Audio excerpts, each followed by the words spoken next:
Bismillahirrahmanirrahim. Assalamualaikum warahmatullahi wabarakatuh. Alhamdulillah ala ihsani wa syukri wa tawfiqihi wa imtinani. Wa asyhadu an la ilaha illallah wahdahu la syarika lahu ta'ziman li sya'nihi. Wa asyhadu anna Muhammadan abduhu wa rasuluhu ad-da'i ila ridwanihi. Allahumma shalli alaihi wa ala alihi wa ashabihi wa ikhwanihi. اللهم علمنا بما ينفعنا وانفعنا بما علمتنا وزدنا علما وارنا الحق حقا وارزقنا اتباعه وارنا الباطل باطلا وارزقنا اجتنابه اللهم فقهنا في الدين وعلمنا التأويل اللهم إنا نسألك علما نافعا ورزقا طيبا وعملا متقبلا يا أرحم الراحمين اللهم إنا نسألك الهدى والتقى والعفاف والغنى اللهم طهر قلوبنا وحسن فروجنا واغفر ذنوبنا يا أرحم الراحمين أما بعد baik hadirin rahimakumullah, pada kesempatan pagi yang berbahagia ini kita insyaallah akan kembali membacakan hadis-hadis yang mulia dalam kitab Riyadhus Shalihin karangan Muhyiddin Yahya bin Sharaf An-Nawawi Asy-Syafi'i rahimahullah taala, di mana pada kesempatan yang lalu kita sudah sampai di hadis yang kedua, yaitu hadis Abidzar Al-Ghifari di bab banyaknya jalan menuju kebaikan. Dan sekarang kita masuk ke dalam hadis yang ketiga, masih dari Abidzar Al-Ghifari. Qala al-mu'allif rahimahullah taala, at-tsalits anhu, yang ketiga anhu dari Abidzar Al-Ghifari. Qala Nabi sallallahu alaihi wasallam, bersabda Rasulullah sallallahu alaihi wasallam. Qala, berkata Abidzar Al-Ghifari, bersabda Rasulullah sallallahu alaihi wasallam, uridat alayya a'mal ummati hasanuha wa sayyi'uha fawajadtu fi mahasin a'maliha al-adha yumadu 'anil tariqi. Dan kata Rasulullah SAW, ditampakkan kepadaku amalan-amalan umatku, baiknya dan buruknya, maka aku dapati dalam kebaikan-kebaikan amalan-amalan umatku, yaitu salah satunya apa? Al-adha imadu 'anil tariq, itu sebuah hal yang mencelakakan manusia, duri atau semisalnya, yang diambil, disingkirkan dari tengah jalan. Wajibtu fi masawi a'malin nukha'at takunu fil masjid la tunfajir. Dan aku mendapati bagian dari keburukan-keburukan yang ada dalam perbuatan umatku, yaitu an-nukha'ah, dahak atau ludah yang dilakukan di dalam masjid, la tudfanu, tetapi tidak dikubur, ya, tidak ditutup dengan pasir. Baik, hadirin rahimakumullah, pada kesempatan yang lalu kita mengetahui bahwa di dalam tubuh kita itu ada 360 persendian, di mana di setiap persendian wajib bagi kita untuk mensedekahinya di setiap pagi kita, sebagai bentuk rasa syukur kita kepada Allah Subhanahu wa taala. Pada saat kita bangun tidur, kita mendapati diri kita dalam keadaan sehat wal afiat, setiap persendian. Tetapi kata Rasulullah sallallahu alaihi wasallam, perlu diketahui, tidak semua sedekah itu berbentuk harta, tetapi ada sedekah dalam bentuk bertasbih kepada Allah, bertahmid kepada Allah, bertahlil kepada Allah, dan juga takbir, beramar ma'ruf nahi munkar, juga sedekah. Dan cukup itu semua hanya dengan kita melaksanakan 2 rakaat dari sholat duha. Maka siapapun yang selalu melaksanakan sholat duha 2 rakaat di setiap paginya, maka dia dicukupkan oleh Allah Subhanahu wa taala. Satu, dicukupkan, yaitu telah seakan-akan bersedekah banyak persendian yang ada di dalam tubuhnya. Dan juga apabila ditambah 4 rakaat, Allah akan cukupkan, ya, 2 rakaat ditambah 2 rakaat lagi jadi 4 rakaat, Allah akan cukupkan kehidupannya selama hari itu. Apalagi kalau dia membaca zikir habis sholat 33 kali, subhanallah 33 kali, ya, Allahu Akbar 33 kali, kemudian alhamdulillah 33 kali, itu lebih utama lagi. Ditambah lagi zikir pagi, baca tasbih 100 kali, baca tahlil 100 kali, la ilaha illallah wahdahu la syarika lah, lahul mulku wa lahul hamdu, yuhyi wa yumiitu wa huwa ala kulli syai'in qadir 100 kali, takbir 100 kali, tahmid 100 kali, ya, itu lebih luar biasa lagi keutamaannya. Dan apalagi ditambah lagi habis salat subuh kita membaca tahlil 10 kali, la ilaha illallah wahdahu la syarika lah, lahul mulku wa lahul hamdu wa huwa ala kulli syai'in qadir. Di sini ulama membedakan hadirin bahwa antara tahlil setelah salat subuh dan tahlil setelah salat maghrib itu berbeda dengan tahlil yang kita bacakan di zikir pagi dan petang.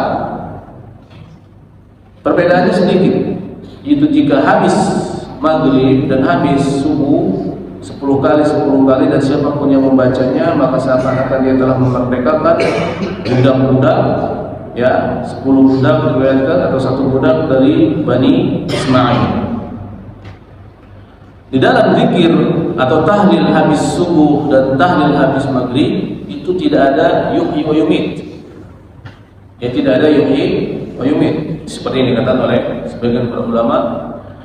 Itu la ilaha illallah wahdahu la syarika lah, lahul mulku wa lahul hamdu wa huwa ala kulli syai'in qadir, itu saja. Ada zikir pagi dan petang ada yuhyi wa yumit wa huwa ala kulli syai'in qadir. Intinya hadirin rahman rahmatullah, hendaklah kita mudawamah melaksanakan salat sunnah, zikir-zikir, membaca Al-Quran agar menambah perbendaharaan amal soleh kita di hadapan Allah Subhanahu wa taala. Karena itulah yang disebut oleh Allah Subhanahu wa taala, wal baqiyatus shalihatu khairun 'inda rabbika thawaba wa khairun amala. Al baqiyat as-shalihat, yang kekal di amal soleh, itu yang lebih baik di sisi Allah Subhanahu wa taala pahalanya, dan lebih baik apa yang kita harapkan nanti pada saat kita bertemu dengan Allah Subhanahu wa taala. Kenapa zikir? Kenapa amal saleh yang lain disebut al-baqiyat as-shalihat? Kata Utsaimin rahimahullahu taala, karena hadirin zikir subhanallah itu lebih baik daripada dunia dan seisinya. Subhanallah yang kita ucapkan sekarang ini lebih baik daripada dunia dan seisinya, dan orang mati itu bercita-cita berhayat ingin hidup kembali ke dunia ini dan melakukan amal soleh walaupun cuma sholat 2 rakaat, habis itu mati lagi, atau berzikir subhanallah habis itu mati lagi. Karena bagi mereka hal yang paling luar biasa dan paling besar yang mereka harapkan itu, mereka dan kita nanti, ialah pada saat kita mati bisa kembali lagi ke dunia dan beramal soleh, kembali lagi ke dunia dan beramal soleh. Karena setiap amal soleh yang kita lakukan sekarang ini sebenarnya diirikan. Mereka orang meninggal dunia iri, ingin seperti kita melakukan amal soleh terus menerus. Maka al-baqiyat as-shalihat, di antaranya zikir yang kekal dari amal soleh itu lebih baik daripada dunia dan sisinya. Kenapa? Kata ulama seperti yang dikatakan oleh Utsaimin rahimahullah taala. Beliau kata Utsaimin, karena dunia akan hilang, dunia akan binasa, dunia akan hancur, dihapus oleh Allah Subhanahu wa taala, dan dunia tidak ada harganya di sisi Allah, walaupun dibanding dengan sehelai satu sayap nyamuk. Sayap nyamuk siapa yang mau beli? Tidak sudi kita mau beli sayap nyamuk, walaupun 1 perak nggak mau. Nyamuk banyak, sayapnya banyak, apa juga gunanya sayap nyamuk bagi kita, ya. Tetapi kalau seandainya dunia, kata Nabi SAW, ta'dilul janaha ba'irah, itu sama harganya dengan sayap nyamuk masaqal kafira saqiyal ma. Maka Allah tidak akan memberi orang kafir walaupun seteguk air. Artinya siapapun yang kafir di dunia ini langsung mati. Air kena rabies, air nggak masuk, makanan tidak masuk, langsung mati. Udah, jadi kafir itu sama dengan rabies. Ya, kalau seandainya dunia di hadapan Allah, di sisi Allah, harganya sama dengan sayapnya. Artinya berharga di hadapan Allah, ada harganya. Tapi faktanya orang-orang kafir bahkan lebih kaya, lebih sukses, lebih nyaman di dunia ini. Bahkan lebih kafir semakin dia banyak kehidupan dunianya istidraj dari Allah Subhanahu wa taala. Kenapa? Karena dunia enggak ada harganya. Sehingga kita tidak perlu iri dengan kekayaan orang. Tidak perlu kita iri dengan banyaknya harta orang kafir.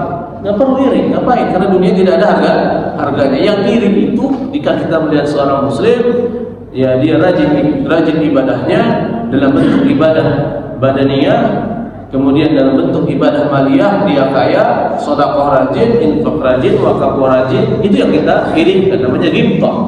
Namanya ghibthah, ingin seperti dia. Coba aku kaya seperti dia, aku juga ingin banyak amal saleh. Aku ingin wakaf, aku ingin sedekah, aku ingin bantu orang, aku ingin haji terus, aku ingin umrah terus. Itu ghibthah namanya. Insya Allah dapat pahala kita karena niat itu juga. Dia namanya pahala niat. Ya, namanya pahala niat. Seperti itu. Alhamdulillah dapat pahala ya. Alhamdulillah. Tentu ya. Kemudian melakukan amal saleh dalam bentuk salat sunnah. Baik itu salat sunnah yang memiliki sebab, itu salat sunnah qabliyah dan ba'diyah, atau salat sunnah wudu, atau salat sunnah tahiyat masjid, harus jangan sampai ditinggalkan. Jangan sampai ditinggalkan. Atau salat sunnah mutlak. Contoh misalnya ialah salat duha atau salat tahajud, ya, dan jangan sampai juga ditinggalkan ada kita salat sunnah witir. Bahaya. Karena Imam Ahmad rahimahullah taala sampai dinukilkan oleh Syekh Fauzan dalam kitab Mulakhas Fiqih bahwa orang yang biasa meninggalkan salat sunnah witir itu adalah laki-laki yang buruk. Tidak diterima persaksiannya. Ya, tidak terima persaksiannya, syahadah. Artinya tidak boleh dia jadi wali nikah. Bukan walaupun di sini bukan artinya nikahnya tidak sah. Tapi bagusnya yang wali nikah itu adalah orang yang suka rajin salat witir. Seperti itu hadirin rahimanallah. Ya. Jadi jangan sembarangan kita nyari orang yang wali menyaksikan pernikahan putri kita atau laki-laki kita harus tanya dulu bagusnya sih, ya, itu sudah salat witir atau tidak. Oh, saya belum pernah. Tapi dia kan ustaz atau kiai, ya, tapi saya nggak tahu ustaz dan kiai nggak pernah. Ya udah cari yang lain aja, ya, nggak perlu harus ustaz, nggak perlu harus kiai saksi itu. Siapa ya? Yang penting menyaksikan dua orang saksi pernikahan yang terjadi. Itu dinukilkan dan banyak ulama yang menukilkan masalah itu, dan juga orang yang tidak suka melaksanakan salat sunnah qabliyah dan ba'diyah. Itu juga adalah laki-laki yang buruk, fasik, dan juga tidak diterima persaksiannya. Kemudian yang selanjutnya hadirin di sini bahwa Rasulullah SAW kata beliau, ditampakkan kepadaku amalan-amalan atau daftar amalan umatnya, amalan kita semua. Yang baiknya, yang besarnya sampai yang kecilnya. Jadi yang besarnya sampai yang sederhananya. Dan semua amalan ini adalah menjadi penyebab kita masuk surga. Apa? Semua amalan saleh ini menjadi penyebab kita masuk surga. Perhatikan itu. Bukan artinya kita masuk surga dibarter dengan amal soleh ini, bukan. Artinya adalah semua amal soleh ini menjadi penyebab bagi kita Allah meridhai kita, karena kita habis beramal soleh, sehingga dengan Allah meridhai kita, Allah masukkan kita ke dalam surga.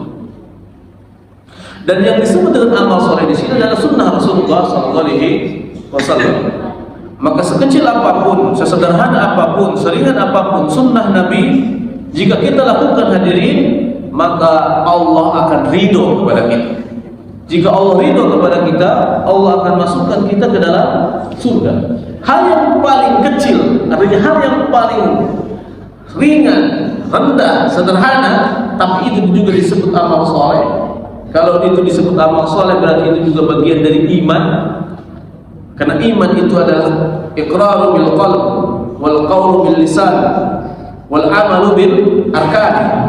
Iman itu adalah harus ikrar dengan hati kita, meyakini Allah Azza wa Jalla adalah Tuhan alam semesta yang mengatur, yang mengurus, yang memberi rizki, yang menghidupkan, yang mematikan, apalagi yang memberikan manfaat dan mudarat, yang menciptakan.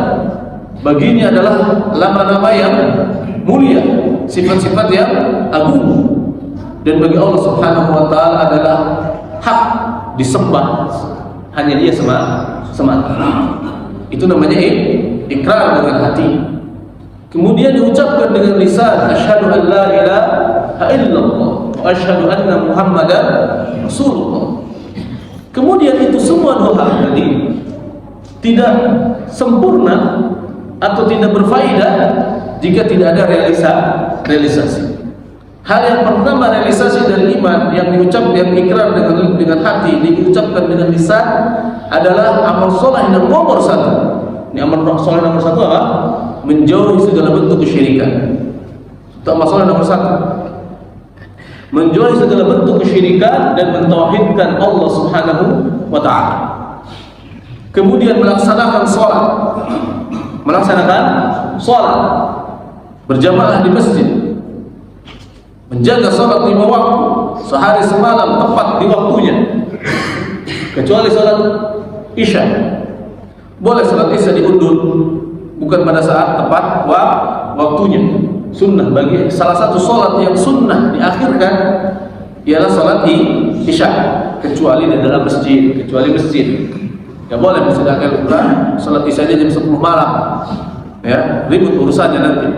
Tapi walaupun sunnah, tapi kadang sunnah tidak perlu kita laksanakan kalau menimbulkan kesalahpahaman di masyarakat atau mudarat.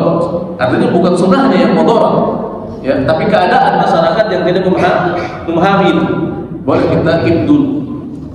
Tetapi kalau kita sendirian atau dalam posisi misal kita sebagai pemilik pesantren misal, dan kita ada pengajian yang diperlukan sholat isya diundur, tidak masalah. Atau kasus ibu-ibu yang sibuk mengurus rumah tangganya, akhirnya isya diundur, tidak masalah, karena itu adalah bagian dari sunnah Rasulullah SAW. Maka ulama mengatakan salah satu sholat yang satu-satunya sunnah diundurkan, tapi juga lebih utama dilaksanakan di awal waktu adalah sholat isya. Selain itu tidak boleh, tapi kita laksanakan di awal waktu.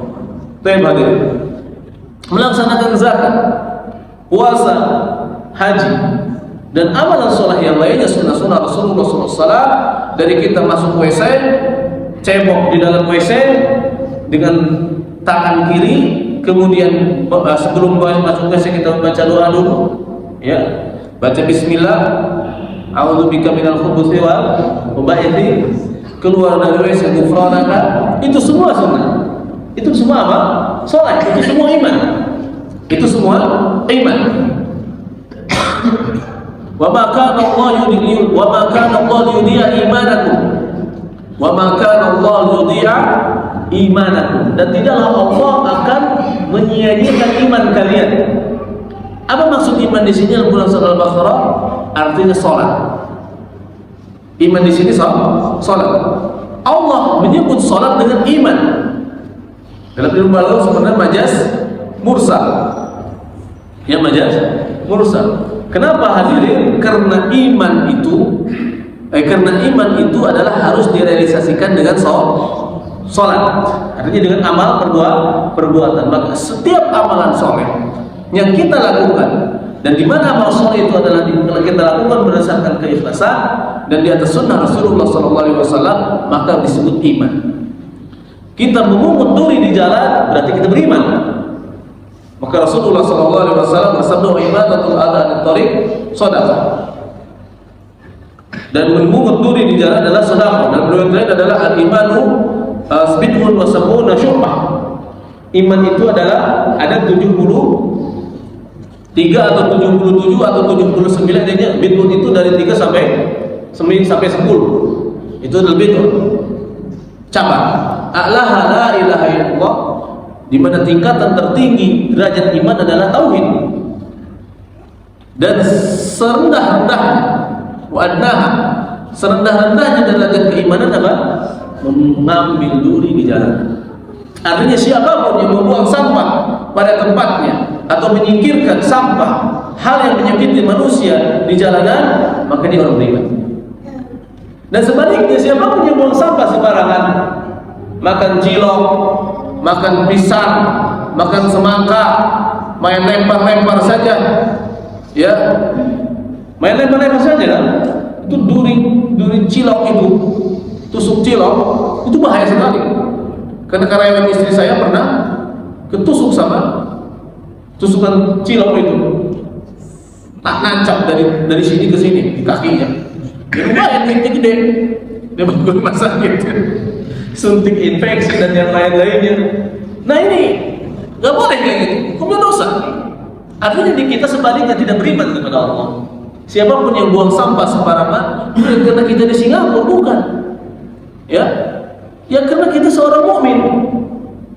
Tidak perlu harus takut kalau buang sampah sembarangan, aku ada CCTV ya, didenda 500.000. Nggak perlu harus begitu. Kita tidak buang sampah sembarangan, karena saya beriman. Mana tong sampahnya? Taruh ke tong sampah. Oh, ini ada yang membahayakan orang nih. Paku bergenetar di tengah jalan, kita pungut dibuang ke tempat yang pas. Itu kita sedekah. Karena mungkin saja kalau ada orang jalan kaki ketusuk oleh paku, kena tetanus. Mengerikan sekali penyakit tetanus. Jadi penyakit yang sangat menderita, yang sangat menyakitkan manusia adalah tetanus, diantaranya selain rabies. Ya, selain rabies, dia tidak bisa tidur karena badannya melengkung nanti begini. Seperti itu, punggungnya melengkung ke atas. Nah, kalau kita buang dan menyebabkan orang tidak terkena itu, berarti kita telah bersedekah. Hitung aja biaya rumah sakitnya berapa. Ya, kalau kena tetanus butuh berapa miliar harus sembuh. Nah, berarti kita telah bersedekah dengan sekian miliar. Itulah hadirin yang harus kita paham. Atau kalau di tengah jalan ada papan, ada pakunya, kemudian kita ambil. Kalau ada orang bawa mobil agak ngebut sedikit, kena paku, kemudian meletus bannya atau motor, terjatuh, palanya pecah, atau mati atau celaka, terluka parah, ya, sehubungan kita ambil itu paku atau hal yang menyakiti manusia di jalan dan akhirnya tidak terjadi kecelakaan, maka kita telah bersedekah dengan sedekah yang banyak, Allah yang tahu. Itu iman namanya. Sehingga lucu saya, jujur saja, ada ya seorang gubernur ya Jabat mengatakan agama saya, pelajaran saya adalah Sunda Wiwitan. Sunda Wiwitan, nanti saya diserang lagi sama pendukung. Ya apa-apa, ya. Tapi maksud saya begini, tidak harus lari-lari ke Sunda Wiwitan. Sunda Wiwitan juga di daerah saya, dan Banten saya juga dekat dengan daerah saya, Malikwi. Ya. Saya nggak sudi dengan Sunda Wiwitan. Maksud saya gini, untuk menjaga kehidupan hutan, terus kebersihan, apapun yang dia sebutkan sebetulnya ada dalam hadis. Ada dalam hadis ini bab ini, jaga kebersihan dan sebagainya. Terus kenapa umat Islam jorok-jorok? Jangan nyalahkan individualnya, harus lihat kepada ajarannya. Kalau kita menyalahkan kepada individu, ya tidak bisa agama dilihat dari individu, walaupun memang individu adalah sebagai gambaran sebenarnya. Orang-orang tidak melihat langsung ke Al-Quran dan Sunnah, yang dilihat oleh orang adalah kitanya. Makanya kita harus berakhlak yang baik. Ya, sekarang kaum muslimin senang melempar sampah sembarangan. Dia itu dosanya dosa jariah. Ada namanya amal jariah, ada namanya dosa jariah. Kalau amal jariah, alhamdulillah disebut kehidupan setelah kematian. Namanya kehidupan kedua. Kalau kita punya amal jariah nih, kita berarti sudah punya jatah kehidupan yang kedua. Bisa dipahami? Setiap orang mati, kata Rasulullah SAW, putus baginya 3 hal. Putus semuanya segala hal. Semua halnya putus kecuali tiga hal. Di antaranya amal jariah. Artinya setiap orang mati sudah tidak perlu sholat lagi, sudah tidak perlu zakat. Artinya putus amal soleh kecuali amal jariah. Amal jariah. Maka orang yang memiliki amal jariah, ya, wakaf, dia banyak bangun masjid, dia banyak bangun jalan, dia banyak bangun sumur, dia banyak bangun sekolah, dan hal-hal yang menyebabkan manfaatnya umum, manfaatnya terus-menerus dirasakan oleh manusia, maka dia walaupun berada di bawah tanah, pahalanya ngalir terus. Dan sebaliknya, dikala kita hidup pun amal jariah itu akan berjalan kepada kita pahala. Dan sebaliknya dosa jariah, di antaranya dosa jariah adalah buang sampah.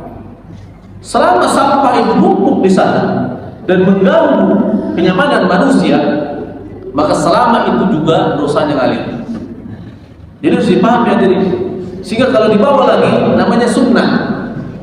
Secara rinci namanya ada sunnah yaumiyah, ada sunnah yang dilaksanakan oleh kita secara spontanitas dan pahalanya berhenti setelah kita selesai melaksanakan sunnah itu. Itu misal apa? Sholat, bukan sunnah yaumiyah. Kita akan dapat pahala setelah beres melaksanakan sholat. Kemudian apa lagi? Baca Quran, zikir dan semisalnya. Tetapi ada sunnah yang terus-menerus pahalanya mengalir. Di antaranya adalah contoh memanjangkan jenggot, karena Allah Subhanahu wa taala, ya, wanita menutup aurat, itu sunnah. Kemudian tidak menjulurkan sarung dan celana di bawah mata kaki, kita ke ataskan sedikit, tidak perlu harus kelihatan mata kakinya, ya.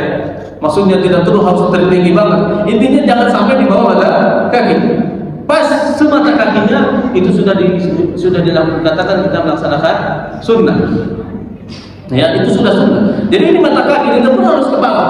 Yang penting pas aja di mata kaki, tidak ke bawah. Itu juga sudah tidak menjulurkan pakaian di bawah mata kaki. Nah, kita dapat sunnah. Selama kita pakai itu, maka selama itu pahalanya ngalir terus.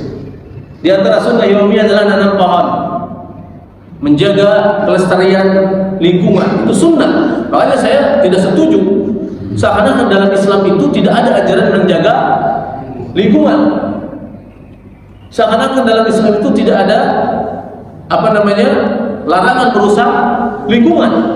Padahal dalam Islam, dalam ayat, ya Allah mencela orang yang merusak lingkungan. Nabi menjelaskan jika besok hari kiamat dan di tangan ada budur, itu benih, tanam. Artinya ini adalah sebagai bentuk menjaga lingkungan. Bahkan nanti di depan sedikit lagi hadis akan berbunyi yang mengatakan kepada kita bahwa siapapun yang menanam pohon dan pohonnya tumbuh, itu dihitung oleh Allah sudah. Dan kalau pohon itu dimakan, dimanfaatkan oleh makhluk hidup apapun milik Allah Subhanahu wa taala, dihitung sedekah oleh kita. Apa tidak hebat ini hadis sebagai bentuk motivasi bagi kita, ya, untuk menanam pohon. Harusnya hadis ini ditempel di Fakultas Pertanian.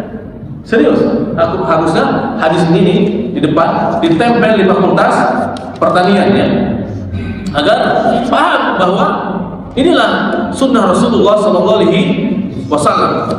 di mana Rasulullah SAW bersabda, hadirin rahimahullah, ma min muslimin yagrisu ghursan illa kana ma ukila minhu lahu sadaqah. Tidak seorang pun yang menanam pohon. Ini berarti menanam pohon sunnahnya sunnah yaumiyah. Kecuali apa yang dimanfaatkan dari pohon itu oleh siapapun. Wa masuri, dan apa yang dicuri oleh siapapun. Wa la yazra'u, dan dirusak oleh siapapun, illa kana sadaqah. Kecuali Allah hitung baginya sedekah. Dari menanamnya saja sudah dihitung sedekah. Bertumbuh besar, kemudian dimakan oleh burung, itu kita sedekah sama burung. Dimakan oleh kelelawar, sedekah sama kelelawar. Dicuri oleh si pencuri, tetap hukumnya sedekah walaupun si pencuri dapat dosa. Walaupun kita ketahuan, kita tangkap pencuri, kita masukkan penjara, kata ulama, kata selesai itu, tetap sedekah kita tidak gugur. Ya, seperti itu. Walaupun kita nanam padi, kan banyak orangnya, banyak penyakitnya. Kalau begitu kan Kalau mau sedekah berarti jangan disemprot dong ini penyakitnya biar dapat sedekah yang banyak. Enggak. Tetap kita semprot, tetap pahalanya ngalir. Hebat kan? Luar biasa hebatnya. Ya. Luar biasa hebatnya ini. Kemudian yang lucu lagi, ini si burung terbang kemana entah kemana, barang si kelelawar, si codot, ya. Kemudian mereka berak, habis makan buah-buahan yang ada biji-bijian dari pohon kita. Kemudian pohon itu jatuh, kotorannya jatuh ke tanah, tumbuh cucu cicitnya dari pohon kita. Itu dihitung dari sini. Dihitung tanaman kita. Dihitung tanaman kita. Hebat juga, hebat bukan? Hebat. Makanya saya nggak setuju itu. Dia Islam sudah lengkap, nggak perlu harus kemana-mana. Baik, ya, hadirin rahmatullah. Di Islam sudah lengkap. Mau ajaran apa yang kita cari dalam Islam? Semuanya ada. Seperti itu hadirin rahmani wa rahmatullah. Makanya saya bilang orang Bandung begini, dalam Islam sudah cukup. Ya, dalam Islam sudah cukup. Kita tidak boleh mencontoh misal, ya Islam Indonesia begini, ya contohlah Islam Kuwait, Islam Qatar, betul tak? Ya kalau melihat sudut pandang individu, kita juga bisa ngomong. Ya contoh sana Zimbabwe, Honduras, Meksiko, ya, yang atau India, Dafan. Mandi di Sungai Gangga udah masya Allah kotornya bukan main. Mau dicontohkan begitu individu. Kayak gitu kan. Jadi tidak ada selesai kalau mencontoh ke dalam individu. Jadi ini menunjukkan bahwa jangan mudah-mudahan buang sampah sembarangan. Atau di sini dicontoh oleh Rasulullah SAW membuang ludah di masjid.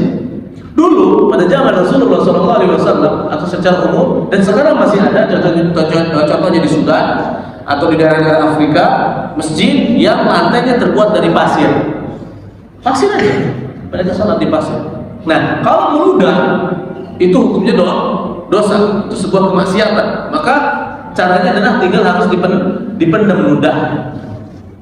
Jadi kalau tidak dipendam ludahnya itu dosa, sebuah kemaksiatan. Kalau sekarang kata ulama yang kita sudah berada di kondisi masjid kita tidak ada yang berlantaikan pasir, itu tidak boleh kita buang kotoran apapun. Di mana salah satu yang biasa dilakukan oleh Imam Bukhari ialah beliau selalu memunguti kotoran apapun, sekecil apapun yang disebut khura'ah, sekecil apapun yang ada di masjid. Maka hadirin ingat, kita makan di masjid bisa, jangan seenaknya buang sampah di masjid. Beda dengan di luar. Ya, di luar atau di masjid juga dosa. Tetapi itu mungkin di masjid adalah lebih besar. Kata ulama di antaranya saya mengatakan contoh salah satunya adalah kita buang kalau sekarang tisu di masjid. Tisu, misal saya suka tidak bisa menahan ludah karena penyakit asam lambung, saya buang tisu saya di masjid. Satu, dia mengurangi muruah, harga diri, akhlak juga adalah dosa. Ya kebanyakan orang buang di masjid, apalagi yang merokok. Ya, masjidnya yang motor di sini enggak ya. Di kampung saya orang merokok di masjid. Untuk rokoknya dibuang begitu saja di masjid. Sudah, masjid diasapin rokok, harus di masjid itu adalah diasapin dukur. Diasapin dukur apa? Dia asapin kemenyan biar wangi. Di kita kemenyan dibakar untuk dukun, ya, praktek sihir. Padahal kemenyan itu tugasnya adalah untuk mewangikan ruangan. Bagusnya kita tanamin, ya alhamdulillah di sini wangi masjidnya. Enggak maksudnya di masjid yang lain, ya. Kampung-kampung saya kayak gitu merokok. Itu sudah dosa. Karena membuat masjid tidak nyaman itu bagian dari perbuatan masawi. Itu dosa-dosa yang ada pada umat Rasulullah SAW. Dan salah satu sunnah ternyata, salah satu sunnah adalah membuat masjid wangi. Membuat masjid wangi. Sehingga dalam Bukhari Muslim ada namanya Nu'aim al-Mujmir. Nu'aim al-Mujmir, perawi hadis. Dia meriwayatkan hadis dari Abu Hurairah. Kata Nu'aim al-Mujmir, kenapa kata ulama kenapa beliau dinamakan Nu'aim al-Mujmir? Karena beliau setiap minggu 2 kali selalu membakar dupa di Masjid Nabawi. Ya, sebuah tukang bersih, tukang buat wangi Masjid Nabawi, sehingga disebut al-mujmir. Artinya orang al-jamroh, artinya orang yang suka membakar dupa. Jamroh itu kan arang yang dibakar. Itu sunnah. Di mana Ibnu Umar setiap seminggu 2 kali membuat membakar dupa di Masjid Nabawi agar wangi. Kayak gitu. Itu sunnah. Itu amal soleh. Itu amal soleh. Maka jika kita membuat masjid kotor, maka kita telah melakukan keburukan. Jika kita ada remah-remah kita pungutin dikantongin, itu kebaikan. Ini mah ada orang misalnya selilitan, ya, selilitan tuh belum ke masjid, cuek aja, itu dosa kalau kita. Nggak boleh itu kayak gitu. Ya, tidak boleh. Atau kita rambut kita jatuh, dibiarkan, nggak ambil kantongin. Ya, ini salah satu da'bus sholihin, kebiasaan orang soleh. Imam Bukhari, ini orang-orang soleh tidak pernah mengotori masjid, bahkan hama-hama kecil dipungutin, dibawa, dikantongin dari masjid. Tidak boleh ya mengotori masjid. Itu mengotori secara ma'nawi atau mengotori secara hissi. Itu bisa secara hissi tadi dengan kotoran. Secara ma'nawi apa? Masjid dipakai untuk perkara-perkara yang tidak pantas, bukan bagian dari sunnah. Semaraknya kebid'ahan, kemaksiatan dilakukan di masjid. Wah, ini sama saja. Itu lebih besar lagi, jelas. Lebih besar lagi. Tapi hadirin bisa kita pahami, intinya di hadis ini apa? Amalan soleh itu telah ditampakkan oleh Rasulullah SAW. Salah satunya apa? Kita mengotori masjid dengan hal yang paling sederhana. Kemudian hadirin rahimahullah. Hadis yang keempat masih dari Abi Dzar Al-Ghifari radhiyallahu anhu, qalu ya, ana nasan qalu, sesungguhnya para sahabat berkata kepada Rasulullah sallallahu alaihi wasallam, kata Abi Dzar Al-Ghifari, ya Rasulullah, wahai Rasulullah, dhahaba ahlu dusur bil ujur. Ya Rasulullah, itu orang-orang kaya mereka memanen pahala. Utsman bin Affan bersedekah dengan 10.000 dinar, dengan ratusan ribu dirham, ribuan ekor unta, 1.000 ekor unta. Abu Bakar bersedekah dengan seluruh hartanya. Umar, kemudian Abu Talha, ya, Abdurrahman bin Auf, dan sahabat-sahabat yang lain bersedekah dengan hartanya, dan mereka memanen pahala yang sangat besar. Adapun kami, kata para sahabat miskin, tidak bisa bersedekah ya Rasulullah. Akhirnya kamu tidak dapat apa-apa pahala yang besar dengan ibadah harta. Ini menunjukkan bahwa ibadah harta adalah salah satu ladang pahala. Tidak semua orang bisa melakukannya. Ada orang kaya tapi pelit, ya. Ada orang miskin yang ingin bersedekah tapi tidak ada yang disedekahkan. Nah, seperti itu. Maka kalau ada orang kaya sudah merajin ibadah, sudah merajin sedekah, oh luar biasa, sempurna, ya, sempurna. Apa kata para sahabat? Yusalluna kama nusalli, ya Rasulullah, salat mereka sama seperti kami salat. Mereka salat, kalau salat kami bisa nyanyi. Mereka salat, kami juga salat. Ya, wa yasumuna kama nasumu, mereka puasa, kami juga puasa. Bisa saingan antara orang kaya dan orang miskin. Tapi wa yatasaddaquna bi fuduli amwalihim, tapi mereka bersedekah dengan kelebihan harta mereka. Ini menunjukkan bahwa tidak boleh kita bersedekah bagi kita, ya, dengan merusak harta kita. Artinya kita punya uang sedikit, pas-pasan, semuanya disedekahkan. Istri tidak kebagian, untuk biaya anak tidak ada. Sedekah itu harus ada porsinya.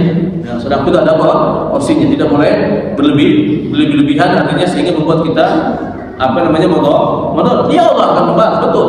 Tetapi untuk jangka pendek kita harus memikirkan untuk biaya rumah tangga, biaya istri, biaya anak-anak, itu juga harus dipikirkan. Maka intinya kita sedekah tiap hari sesuai dengan kemampuan kita dan kadar harta yang ada dalam diri kita. Seperti itu hadirin rahimani wa rahimakumullah. Qala, maka Rasulullah SAW bersabda, awalaysa qad ja'ala Allahu lakum ma tasaddaquna bi. Bukankah Allah telah menjadikan bagi kalian sesuatu yang bisa kalian sedekahi dengannya?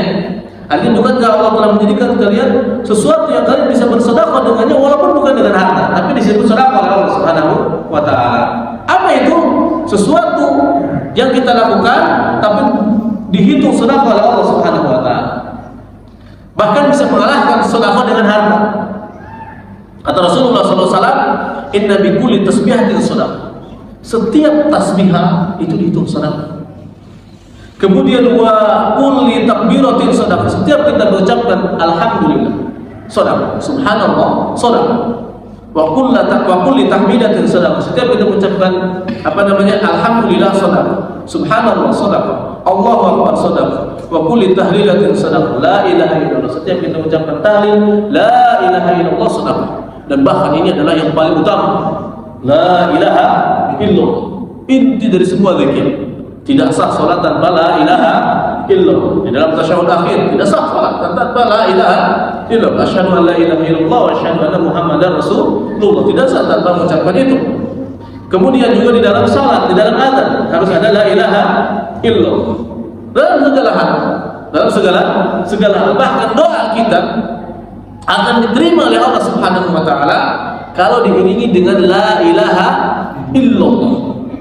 Namanya berdoa dengan asmaullah al-a'zam, nama Allah yang agung, seperti yang dilakukan oleh siapa? Ibnu Mas'ud radhiyallahu anhu.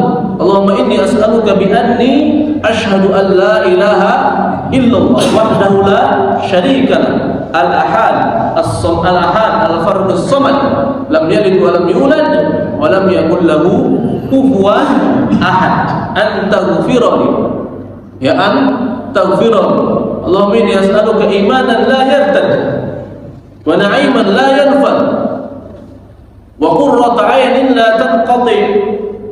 Kemudian yang terakhir adalah wa murafaqata nabiyika Muhammad sallallahu alaihi wasallam fil jannah. Itu doa Ibnu Mas'ud. Maka kata Rasulullah sallallahu alaihi wasallam, sungguh dia telah berdoa dengan nama Allah yang agung. Kata Syekh Abdul Razak hafizallahu taala bahwa disebutkan la ilaha illallah adalah salah satu zikir yang apabila kita sebutkan di dalam doa kita, maka insya Allah doa kita akan dikabulkan.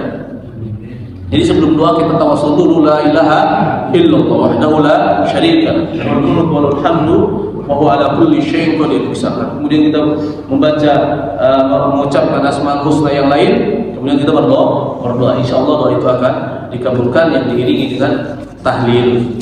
Kemudian hadirin rahman dan rahmatullah, amar ma'ruf juga sedekah, amru bil ma'ruf sedekah. Kita mengajak orang kebaikan.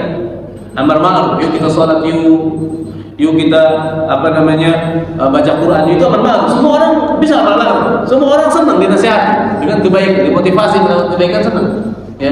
Tapi yang masalah adalah nahi munkar. Tidak semua orang melakukan hisbah, nahi munkar. Karena biasanya nahi munkar harus diiringi dengan kekuasaan. Maka jika kita bukan seorang pemilik kekuasaan dan bernahi munkar, hati-hati, dia harus memiliki fikihnya. Kecuali kita ke keluarga kita ke anak kita ke istri kita adalah sebagai wali amri bagi mereka. Kita memiliki kekuasaan, memiliki power, maka kita harus beramar ma'ruf dengan mereka, bernahi munkar dengan mereka dengan kekuasaan yang ada dalam diri kita. Tidak boleh kita melihat anak tidak sholat, mempelehet, tidak boleh. Anak gak sholat kok santai-santai aja sih, happy-happy saja. Nasihatin, bisa digebuk, ya dipukul. Jangan dibiarkan. Dari kecil dibiarkan, sayang, biarin. Sayang. Sholat gak bangun, anak gak bangun subuh dibiarkan. Karena kasihan anaknya. Kalau bangun subuh Ustaz masih ngantuk, bakar aja kakinya. Berani gak? Saya gak? Kasihan. Saya banget Ustaz. Dicubit aja gak boleh, saya kasihan. Ibu telah membakar. Pak, jadi kalau kita biarkan anak kita tidak sholat, sama saja kita membakar anak kita. Karena anak kita akan menjadi kayu bakar, api neraka. Jadi kita harus memiliki power, ya, di rumah tangga kita dalam hal bisa mengajarkan, menanamkan kepada anak kita, keluarga kita sholat, tidak munkar.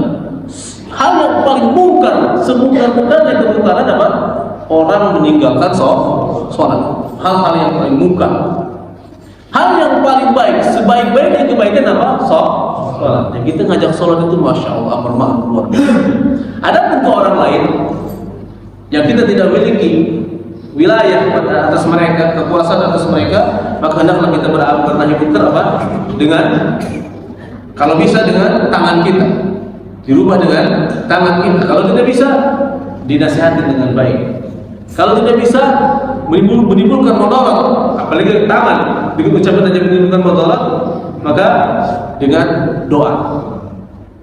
Atau kata ulama, rubah dengan tangan. Caranya apa? Kasih hadiah. Orang maksiat nih, pelaku maksiat, kita bantu dia. Kadang juga selalu dapat kesusahan mereka. Kita bantu dia. Lama-lama dia hatinya luluh dengan kita. Nah, masukin tuh sana tuh. Nasihat. Dia sholat dia. Semua itu suka berlaku baik kepada dia, akhirnya dia nanti ikut. Akhirnya insya Allah dengan sebab kita, dengan sebab hidayah, irsyad kita, Allah kasih taufik. Akhirnya tahu. Saya pengalaman, ya, bukan saya yang pengalaman. Maksudnya teman saya dari AMCF, ya, kita ada namanya dari AMCF, Lulusan Utsman bin Affan atau AMCF, ya, di Gombleng dari Dai. Ada kejadian teman yang dari Sumatera Barat sana, ya, Sumatera Utara, dari Medan sana, diganggu sama preman. Saya ditugaskan di Bengkulu, saya juga diganggu sebenarnya, cuma alhamdulillah, ya, saya berani. Tadi juga nggak ganggu. Premannya non Muslim, tapi alhamdulillah sekarang dia masuk Islam. Ya, karena masjid saya dan masjid ini ada di gereja Katolik. Nah, teman saya ini diganggu oleh 2 orang premannya Muslim. Diganggu, jalannya ditutupin, semuanya diganggu, disakiti. Tapi masya Allah, si dai luar biasa ini, walaupun diganggu hadirin, dia selalu bantu keluarganya. Keluarga si preman tadi, anaknya suka dikasih jajan, ya. Kalau dia habis pergi bawa oleh-oleh, dikasih ke rumahnya, serius, dikasih ke rumahnya oleh-oleh, terus. Akhirnya salah seorang dari mereka sadar. Nih, salah seorang dari mereka sadar, dan satu teman yang ngajak bergabung lagi, akhirnya tekan. Karena si preman tadi membela si ustaz, tadi akhirnya si preman itu sadar, tobat. Itu makanya saya namanya Syaraf Musa di mana di Mahad Haram gitu. Rubahlah kemungkinan dengan tangan, artinya apa? Tahan. Kasih hadiah. Bantu. Nanti ini kan bantu dengan tangan, dong. Ya, nanti dia akan luluh sama kita, ya. Sepremannya preman, sejahat-jahatnya orang, kalau kita kasih hadiah terus, luluh dia. Nanti baru nasihat. Yuk, sholat Jumat dulu. Ya, lama-lama nanti sholat asar. Ya udah, alhamdulillah, step by step bertahap. Akhirnya dia sholat 5 waktu, mungkin meninggalkan seluruh kemaksiatan. Itu dakwahnya para rasul, ya, dakwahnya orang-orang soleh seperti itu.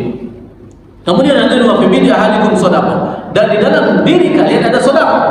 Masya Allah, segala hal yang kita lakukan dari amal soleh dihitung oleh Allah sodaqah. Baik, bahkan di badan kita ada sodaqah. Apa itu? Maka kata Rasulullah SAW, maka kata para sahabat, ya Rasulullah, ayat ahaduna syahwatahu wa yakuna lahu fi ajr. Ya Rasulullah, apakah kita kalau menyalurkan syahwat kita ke keluarga kita, ya, ke istri kita, ke istri kami, kata para sahabat, apa dapat sedekah? Apa dihitung sedekah juga? Dihitung pahala, ya Rasulullah? Maka Rasulullah SAW mengkiaskan sesuatu. Maka kata Rasulullah SAW, ara'aitum law wada'a fil ardh. Bagaimana pendapat kalian? Kalau seandainya itu syahwat engkau salurkan kepada bukan istrimu, perkara yang haram, akan alaihi wizr, apakah dia mendapatkan dosa? Maka dzalika idza wada'a fil halal kana lahu ajr. Begitu juga kalau dia menyalurkan kepada yang halal, kepada istrinya, maka dia mendapatkan pahala. Ini namanya qiyas. Ini dalil qiyas. Bahwa dalam Islam itu, hukum Islam apa? Al-Quran, Sunnah, Ijma', Qiyas. Ada Qiyas dalam hukum Islam. Dan ini salah satu dalil. Banyak sekali dalil Al-Quran, dari hadis di mana Rasulullah SAW mengkiaskan sesuatu dengan sesuatu. Seperti itu hadirin. Intinya di sini hadirin bahwa kita bisa bersedekah dengan harta yang kita miliki, dan juga kita bersedekah dengan amal soleh, dari berzikir, dan hal apapun. Bahkan mendatangi istri itu sudah pahalanya besar, sudah sedekah yang sangat besar, dan menjadi salah satu kewajiban bagi kita untuk selalu memuaskan istri. Wajiban itu, karena ada banyak efek domino di sana. Kalau istri tidak terpuaskan, maka terjadi perselingkuhan. Maka berhak seorang istri jika suaminya, mohon maaf, jika suaminya misalnya ini masih muda-muda, kan sudah tua-tua, masih waktu muda ya kekar-kekar semua, ya. Tapi kalau sudah tua banyak masalah. Akhirnya masalah istri nuntut ini, janganlah, karena sudah pada tua. Ini anak muda nih, masih muda-muda, misal tidak bisa memuaskan istrinya, anak muda, ya, di mana istri memiliki syahwat yang menggelegar, boleh dia untuk rafa atau khulu, menggugat cerai, tidak masalah, bukan sebuah perkara dosa. Paham jadi? Karena ini perkara kewajiban juga seorang suami mencukupi kebutuhan batin. Maka jika seorang suami mendapati penyakit ada pada dirinya dalam masalah hal itu, maka disunahkan, ingat, maka dianjurkan bagi dia mustahab untuk berobat. Dari mana dalil sunnahnya Ustaz? Dari enggak ada, sunnah hadisnya enggak ada. Tapi itu adalah dari kaidah usul fikih al-wasailu laha hukmun maqasid. Itu wasilah terhadap sesuatu. Itu dihukumi sesuai hukum tujuan. Tujuan kita, misal berobat ke kesehatan, ya, kesehatan diri, badan dan jinsiyah yaitu seksual, kemudian sembuh, maka itu juga insya Allah dihitung oleh Allah ibadah. Kenapa? Karena untuk membahagiakan keluarga istri. Semuanya ibadah umat Islam itu. Jadi kita ini kaum muslimin, semua perbuatan kita berbentuk ibadah, asalkan di atas keikhlasan dan sunnah Rasulullah SAW. Luar biasa ya. Luar biasa. Tapi satu hadis lagi, hadirin rahmatullah, kok langsung ketujuh 4. Yaudah nanti aja, karena dalam kitab ini hadis hilang berapa? Hilang 3 hadis. Saya lupa bawa hadis, bawa udah disolehin ya matanya. Tapi sampai di sini udah suruh belum? Ada berapa menit lagi? 3 menit lagi. Ya udah, bacakan saja sampai saya nomor 7, nanti besok saya balik lagi ke nomor 5 dan nomor 6 ya. Hadis nomor 7, hadirin, dari Abi Dzar Al-Ghifari. Nabi sallallahu alaihi wasallam qala, dari Rasulullah sallallahu alaihi wasallam beliau bersabda, "Man qala ila al-masjid aw raha a'adda Allahu fil jannati nuzulan kullama qala raha." Barang siapa yang pergi ke masjid untuk melaksanakan sholat berjamaah di waktu subuh, atau dia pergi ke masjid untuk melaksanakan sholat berjamaah di waktu rawah, waktu sore, asar, maka setiap dia pergi ke masjid melaksanakan sholat berjamaah, Allah siapkan baginya perjamuan di surga. Artinya siapapun yang Allah kasih hidayah untuk selalu melaksanakan sholat berjamaah di masjid, maka jaminannya surga. Ini hadirin salah satu keutamaan sholat berjamaah, bahwa siapapun yang melaksanakan sholat berjamaah adalah jaminannya surga. Maka beruntung orang yang istiqomah melaksanakan sholat berjamaah.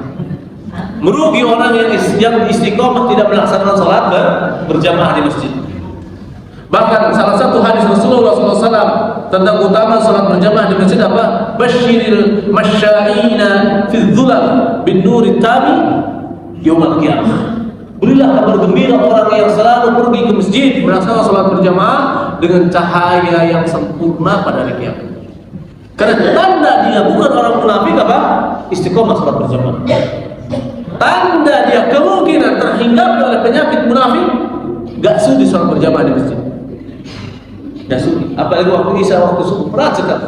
Maka kita kalau waktu isya dan subuh berat sekali pergi ke masjid melaksanakan sholat berjamaah, harus hati-hati. Ada tanda-tanda kemunafikan dalam diri kita. Karena afdhalus sholati alal munafiqin sholatul isya'i wa sholati as-subuh. Bahwa hal yang paling berat dilakukan oleh munafik adalah sholat isya berjamaah dan sholat subuh berjamaah di masjid. Di sini disebutkan cuma sholat subuh dan sholat asar doang, 2 sholat. Apakah setiap waktu kita kalau sholat berjamaah di masjid dapat pahala, surga dan ampunan dosa? Sama. Karena ini namanya sesuatu yang mafhum dalam fikih, di dalam kaidah agama kita, namanya dzikrul khas wa itlaqul khas wa iradatu bihal 'am. Penyebutannya khusus tapi maksudnya umum.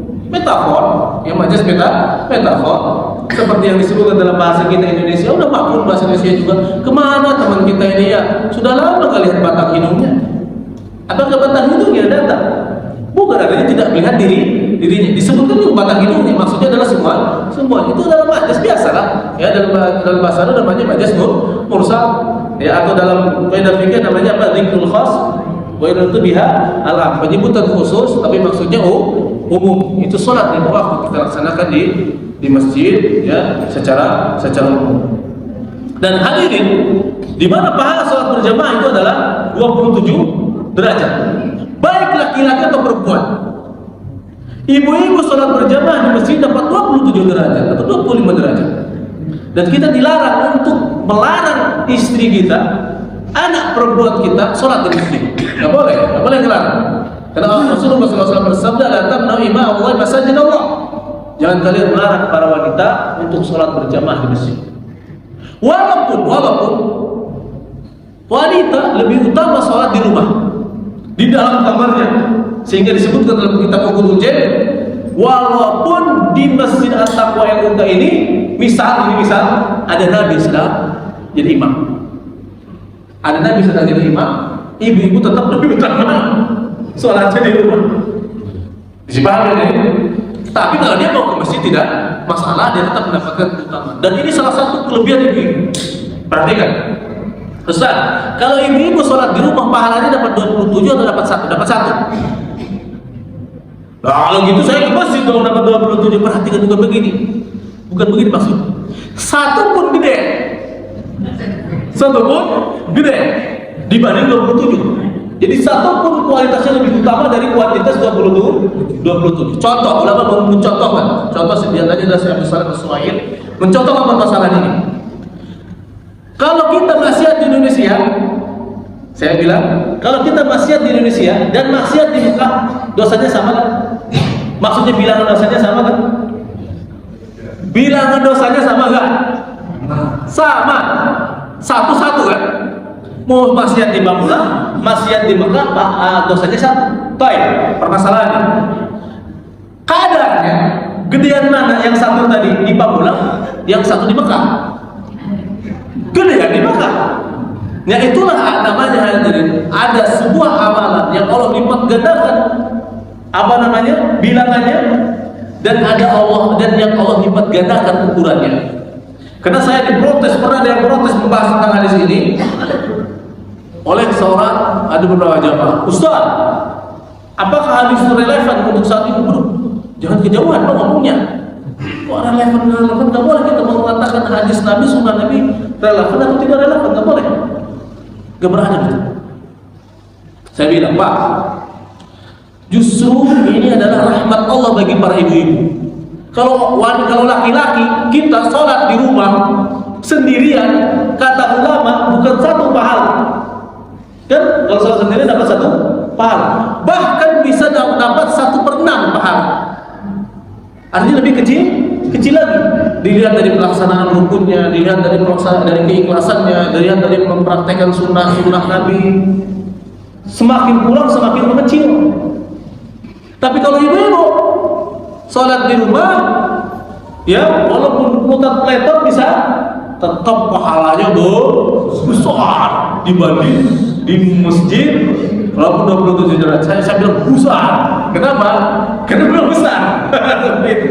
Jadi ini keutamaan bagi ibu-ibu. Maka bersyukurlah ibu-ibu sama Allah.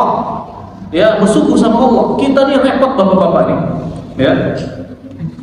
Ya, karena ibu-ibu kadang-kadang suka nyingirin sama bapak-bapak terus. 27 derajat bapak-bapak. Ibu-ibu di rumah saja sudah dapat pahala ya Pak. Jadi bisa dipahami ya.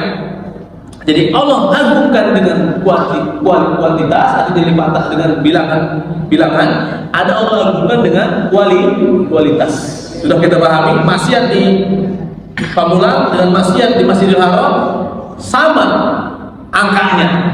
Makanya maksud saya satu-satu, tapi kualitasnya Di sana tak terhingga, di sini kita kelihatan. Tidak besar, tidak lebih kecil di sini daripada di sana. Di sana seperti itu hadirin rahimahullah. Kemudian kita didik diri kita untuk sholat berjamaah di masjid, didik anak kita untuk sholat berjamaah di masjid. Walaupun ahli fikih mengatakan, ulama fikih mengatakan sholat berjamaah di masjid itu dalam mazhab Hambali adalah fardu ain, dalam mazhab Syafi'i adalah fardu kifayah. Sebagian ulama Syafi'i mengatakan sunnah muakkadah. Tetapi jangan kita pedulikan fardu ain, fardu kifayah, sunnah muakkadah. Yang penting kita sholat di masjid berjamaah. Karena banyak orang yang selalu membawa-bawa ini kan sunnah, ini kan fardu kifayah. Nah, ente sunnah fardu kifayah sholat berjamaah di masjid enggak? Ya ngapain ngebahas itu? Udah jangan pedulikan yang itu. Yang penting bagaimana kita bisa istiqomah sholat berjamaah di masjid. Yang lucu lagi ngaku wali, ngaku orang soleh, tapi jarang sekali kelihatan sholat berjamaah di masjid. Janganlah malu kayak gitu, ngaku kayak gitu. Tanda orang soleh itu salah satunya sholat berjamaah di masjid, itu tanda pertama. Tolak ukurnya seperti itu. Jadi kalau ada orang ngaku wali di tengah kita, tapi nggak pernah kelihatan nongol di masjid, itu jangan dia ngaku wali, itu bukan wali. Nggak ada wali kayak gitu. Ya, Imam Syafi'i rajin sholat di masjid.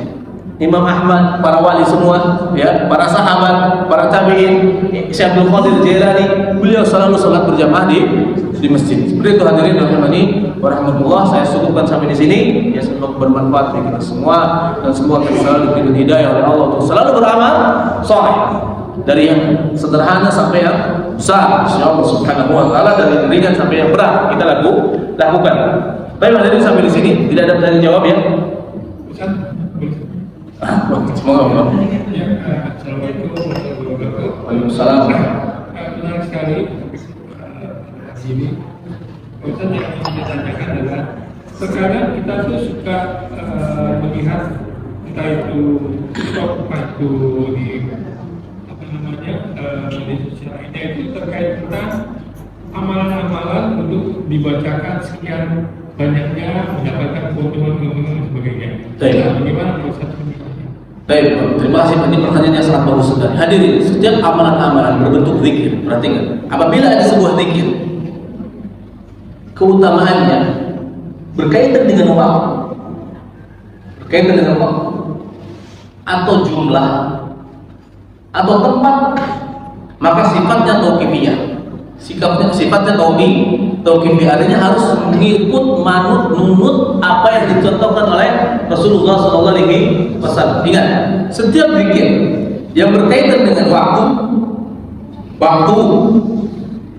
perbuatan atau tempat, maka pelaksanaannya, mau bilangannya, tata caranya harus mengikuti manut apa yang dilakukan Rasulullah SAW. Contoh, zikir pagi dan petang, baca subhanallahnya 100 kali, subhanallah bihamdi. Kemudian apa? Astagfirullah 100 kali. La ilaha illallah wa la syarika lahu lahul mulku wa lahul hamdu wa yuhyiku wa lahu kulli syai'in qadir 100 kali. Maka tidak boleh lebih dari itu. Artinya maksudnya ya apa lah saya 1000 kali ya subhanallah. Ini dalam rangka zikir pagi dan petang, maka tidak boleh. Tidak boleh. Gak boleh lebih.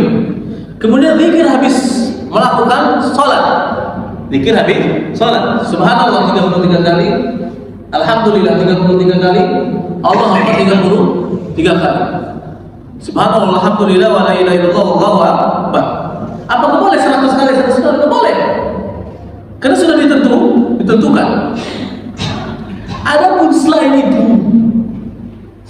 itu maka boleh kita zikir sepuasnya, sholawat sebanyaknya, dari pagi sampai malam sampai atau astagfirullah atau la ilaha illallah, terserah, bebas. Tapi ingat, kalau ada sebuah zikir yang bebas tadi, timbul dari itu kita menentukan kalau kita berzikir misal subhanallah 10.000 kali, berapa? Kalau kita zikir subhanallah 10.000 kali, misal akan dapat pahala ini dan ini, mulai ke keringanan kehidupan seperti ini, itu juga harus ada dalilnya. Tidak boleh. Jadi tidak bisa kita tentukan, misal kalau kamu ingin kaya, ya harus zikir sekian ribu kali. Itu harus juga berdasarkan dalil. Dan itu berarti kalau kita berzikir seperti itu, zikir kita tujuan dunia. Begini, setiap orang berzikir pasti Allah akan lapangkan rezekinya. Serius. Tujuan kita yang paling penting bagi kita adalah bagaimana kita berzikir. Bukan bagaimana dengan zikir kita dapat kebaikan dunia. Kalau kebaikan dunia udah pasti. Yang jelas adalah bagaimana kita berzikir. Perbanyak sholawat, sebanyak-banyaknya ikhlas karena Allah, bukan karena ingin kaya. Jangan. Perbanyak istighfar sebanyak-banyaknya, bukan karena ingin Allah lapangkan rezeki kita. Sudah pasti itu. Yang paling susah adalah ikhlas. Sudah, zikir aja sebanyak-banyaknya. Kapanpun kita dimanapun, kecuali di WC dan pada saat kita berhubungan badan dengan istri, baru itu stop dulu zikirnya. Artinya stop dilafalkan. Selain itu kita di mana lagi nyupir, lagi ngapain, lagi jalan, lagi ngapain, lagi kerja, lagi ngapain, zikir subhanallah. Karena salah satu ibadah yang paling ringan dan tidak perlu membutuhkan apapun kecuali lisan bergerak ialah zikir dan hati. Itu aja Pak. Jadi kalau sekian dapat ini itu harus ada dalilnya. Kalau kita bilang, jangan lakukan ini, dia bilang, kamu berarti ngelarang zikir. Ini nggak ngelarang zikir. Artinya ngelarang ritual yang biasa dilakukan oleh kamu seperti ini. Karena biasanya di kami juga gitu Pak. Zikir sekian 11.000 kali, berapa ribu kali, ada yang zikirnya sekian ribu kali sambil merendam di air. Itu bid'ah namanya. Itu tidak boleh. Apa ini ya Allah? Ya, ada memang. Nanti ujung-ujungnya kebal serius. Kita dulu satu kampung waktu demam ilmu itu, ya, mak saya, bapak saya, tetangga rendam semua di kolam sambil zikir. Nggak boleh, ngapain juga lah, ya. Tidak boleh, itu kebidahan. Itu kebidahan yang akan menjerumuskan ke dalam kesyirikan. Tapi sampai di sini ya, subhanallah bihamdika, asyhadu an la ilaha illa anta, astaghfiruka wa atubu ilaik. Assalamualaikum warahmatullahi wabarakatuh.